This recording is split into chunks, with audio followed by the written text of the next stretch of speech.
We begin with the migration crisis in Europe. Germany has announced it can cope with at least 500,000 asylum seekers a year for several years and is calling on others in the EU to take on their fair share, with over 800,000 asylum seekers expected in 2015 alone, 4 times the 2014 figure. The crisis is playing out at several points in Europe, and right now, live from Vienna, with me is our correspondent Merav Savir. Merav, good evening. Thank you very much for joining me.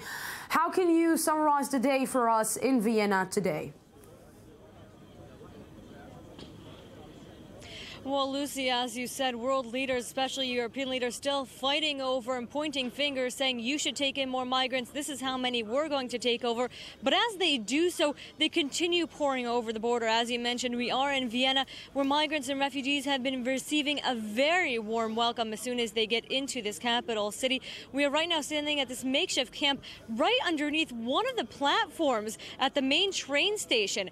And it's absolutely amazing what's going on here. It started just 1 week ago, and it went from 10 volunteers to about 500. We wanted to show you what it looks like inside, but we were asked not to do so because many of the refugees and migrants who are here want to continue moving on, and they don't want authorities to see their faces to make them do a fingerprint. That way they will have to stay in Vienna. And joining me now is one of the coordinators of this great initiative, Ashley Wingler. Thank you for being with us. Thank you for having me. Ashley, what can you tell us about this project? We started on Tuesday, and it started with like a few people, and now it grew. It just grew. So many people come here to help, and the more refugees we get, the more people come, and it's amazing what people can do. And you've had a chance, a week being here, of hearing many, many stories. Is there any that stuck with you? There was one. We had a train leaving to Munich about 2 days ago, and there was a baby born. And it was new life, and that's just one of the most amazing things that can happen. So it's chaos and drama, so that was so special to me.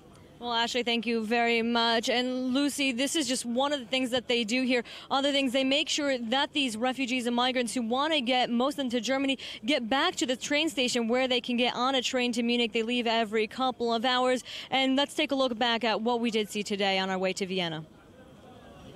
No cheering crowd, no banners. Just days after volunteers greeted incoming migrants with celebrations, on Tuesday, those who arrived just let out a sigh of relief. We ran away from Syria so our children will have good lives. We ran away from death so they will have a safe future. Kaira Al-Awad is now a refugee for a second time. Her parents left Jaffa in 1948, and in 2015, she left her home in Latakia and arrived in Vienna over a month ago.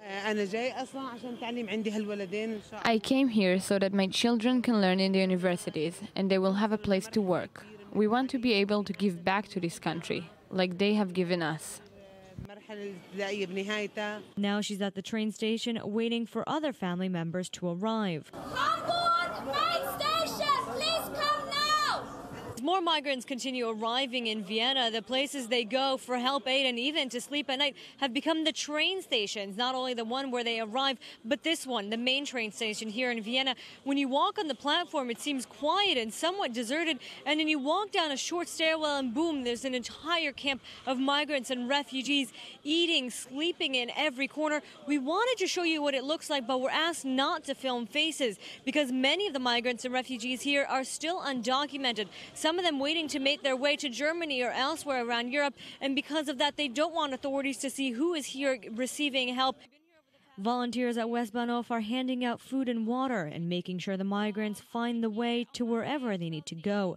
There are stands by the platforms raising money to help. We're kind of self-organizing the situation to help out the refugees, getting food, water, clothes. Now the temperatures are getting down like day by day, so it's really important for us that we have jackets, shoes, long trousers and all that stuff. But with the temperatures dropping and an unknown number of migrants still on their way, this isn't enough, and there needs to be a solution.